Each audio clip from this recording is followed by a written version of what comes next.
Et voilà, ces personnages vont vous jouer l'histoire d'Antigone. Antigone, c'est la petite maigre qui est assise là-bas et qui ne dit rien.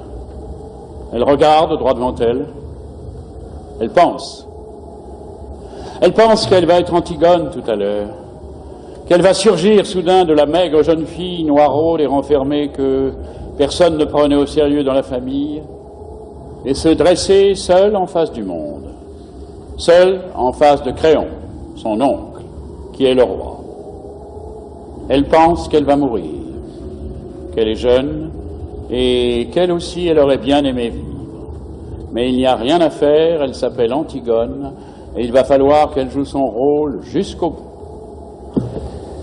Et depuis que ce rideau s'est levé, elle sent qu'elle s'éloigne à une vitesse vertigineuse de sa sœur, Ismène, qui bavarde et rit avec un jeune homme.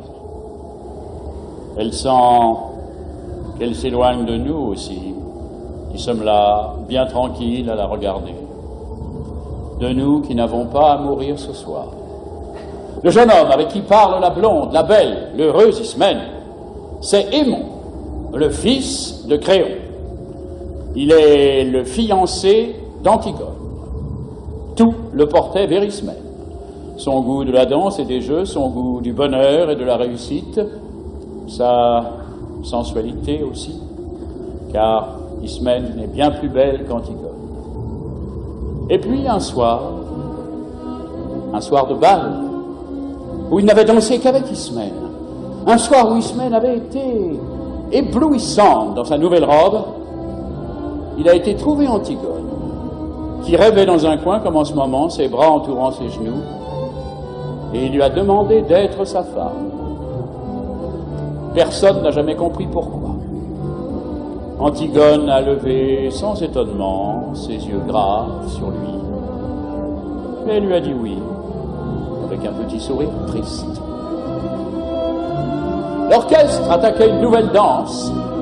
Ismène riait aux éclats là-bas, au milieu des autres garçons, et voilà, maintenant lui, il allait être le mari d'Antigone.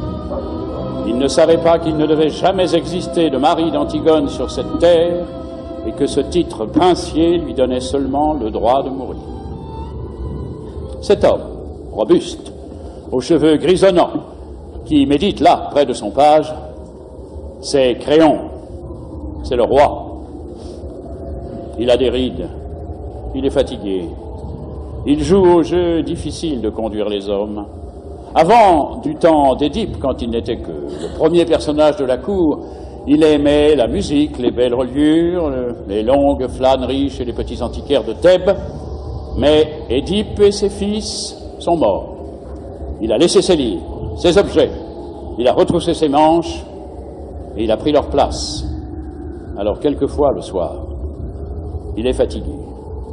Il se demande s'il n'est pas vain de conduire les hommes, si ce n'est pas un office sordide qu'on doit laisser à d'autres, plus fruste. Et puis, au matin, des problèmes précis se posent qu'il faut résoudre, et il se lève, tranquille, comme un ouvrier au seuil de sa journée. Créon est seul, seul avec son petit page, qui est trop petit, et qui ne peut rien non plus pour lui. Ce garçon là-bas au fond, qui rêve, adossé au mur, solitaire, c'est le messager.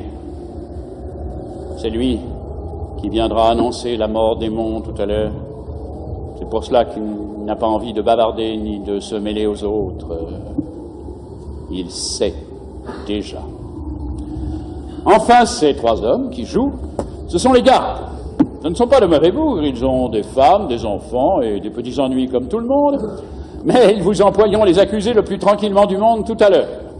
Ils sont dépourvus de toute imagination.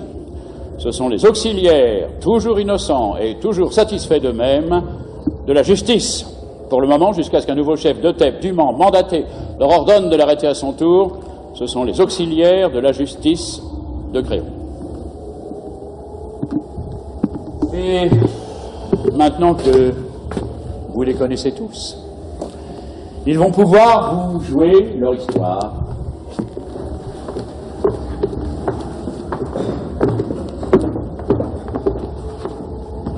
Elle commence au moment où les deux fils d'Édipe, Éthéocle et Polynice, qui devaient régner sur Thèbes 1 an chacun à tour de rôle, se sont battus et entretués sous les murs de la ville.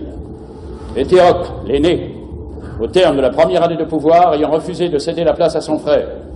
7 grands princes étrangers que Polynice avait gagnés à sa cause ont été défaits devant les 7 portes de Thèbes. Maintenant, la ville est sauvée. Les 2 frères ennemis sont morts. Et Créon, le roi, a ordonné qu'à Éthéocle, le bon frère, il serait fait d'imposantes funérailles, mais que Polynice, le vaurien, le révolté, le voyou, serait laissé sans pleurs et sans sépulture, la proie des corbeaux et des chacals.